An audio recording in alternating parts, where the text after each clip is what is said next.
Hi friends, welcome to my channel actual fact. जैसे कि मैंने अपने पहले वाली वीडियो में बताया था कि फेसबुक, ट्विटर, इंस्टाग्राम और व्हाट्सएप जैसी पॉपुलर सोशल नेटवर्क बंद होने वाली है।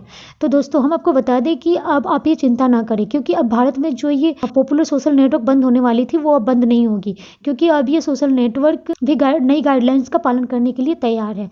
पर दोस्तों, अभी जो चल रही है व्हाट्सएप पे जो गसप चल रही है, आज हम उसके बारे में बताने वाले हैं। क्या सरकार व्हाट्सएप से लोगों की निगरानी करने को कह रही है? व्हाट्सएप का क्या कहना है और गवर्नमेंट का क्या कहना है? वो दो बातें जिससे व्हाट्सएप का नुकसान हो सकता है। क्या आम जनता और यूजर्स का भी नुकसान हो सकता है? इन नए प्राइवेसी पॉलिसी को लेकर व्हाट्सएप ने मैसेज ट्रेस करने के मामले में क्या कहा और व्हाट्सएप ऐसा क्यों नहीं कर सकता? आगे क्या हो सकता है? तो जानिए इस वीडियो में पूरा सच। भारत में इन दिनों व्हाट्सएप कुछ दिनों से लगातार चर्चा का विषय बना हुआ है। अपनी प्राइवेसी पॉलिसी को लेकर विवादों में है। सरकार ने 7 दिनों के अंदर व्हाट्सएप से इस पॉलिसी को लेकर जवाब मांगा है। सरकार ने ये भी कहा है कि व्हाट्सएप ये पॉलिसी वापस ले। सरकार ने इस वक्त व्हाट्सएप को 2 तरह से घेरा है। व्हाट्सएप की नई प्राइवेसी पॉलिसी को वापस लेने के लिए कहा गया है।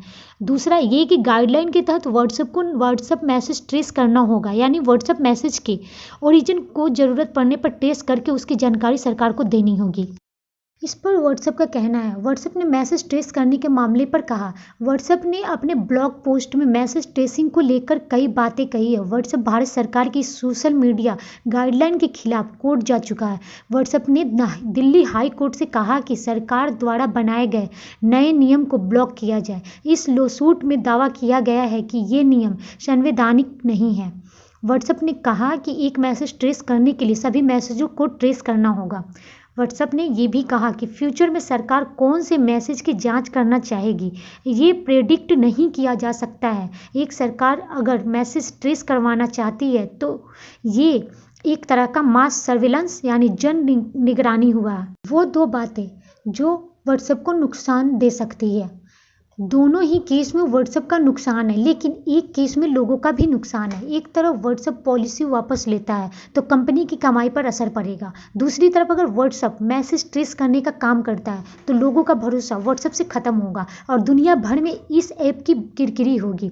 फिलहाल अब नया विवाद ये है कि व्हाट्सएप ने कहा कि वो सरकार की सोशल मीडिया गाइडलाइन नहीं मान सकता। सोशल मीडिया गाइडलाइन को फॉलो करने के लिए सरकार ने सभी टेक कंपनियों 25 मई तक का समय दिया था। सोशल मीडिया गाइडलाइंस में कई प्रावधान हैं, लेकिन इनमें से एक चीज को लेकर व्हाट्सएप अड़ गया है। व्हाट्सएप ने साफ तौर पर कहा है कि यदि कुछ भी गलत होता है वह सरकार की शिकायत के बाद अपने नियमों के मुताबिक उस यूजर पर कार्रवाई करेगा।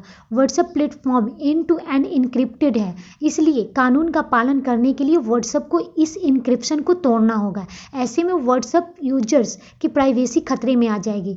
भारत में व्हाट्सएप की करीब 55 करोड़ यूजर्स हैं। व्हाट्सएप सरकार की नई गाइडलाइन पॉलिसी को नहीं मान सकता। क्यों?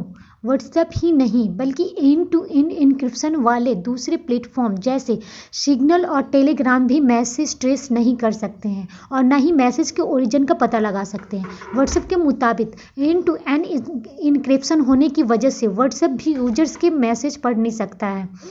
व्हाट्सएप के लिए ये ट्रेस कर पाना मुश्किल नहीं है कि मैसेज का ओरिजिन क्या है। इसी वजह से व्हाट्सएप यूजर्स की प्राइवेसी का हवाला देकर कोर्ट जा चुका है। आगे क्या हो सकता है देखिए। केंद्रीय मंत्री रविशंकर प्रसाद ने सोशल मीडिया गाइडलाइंस बताते वक्त कहा कि ये सिर्फ गाइडलाइन है, ये कोई कानून नहीं है। यानी अगर कंपनियां इस गाइडलाइन को फॉलो नहीं करती हैं तो उन पर मौजूदा कानून आईटी एक्ट के तहत ही एक्शन होगा।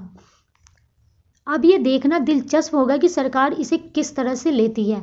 एक तरह से यहाँ व्हाट्सएप की मुश्किलें और भी बढ़ सकती हैं, क्योंकि व्हाट्सएप की पॉलिसी को लेकर सरकार ने कहा है कि इसे वापस लेना चाहिए और 7 दिन के अंदर जवाब मांगा गया है। तो दोस्तों, आप इस पे क्या सोचते हैं? आपका विचार क्या है? क्या व्हाट्सएप को सरकार की नई पॉलिसी को एक्सेप्ट करना चाहिए या नहीं? आप इसे कमेंट बॉक्स में बताएंगे। धन्यवाद।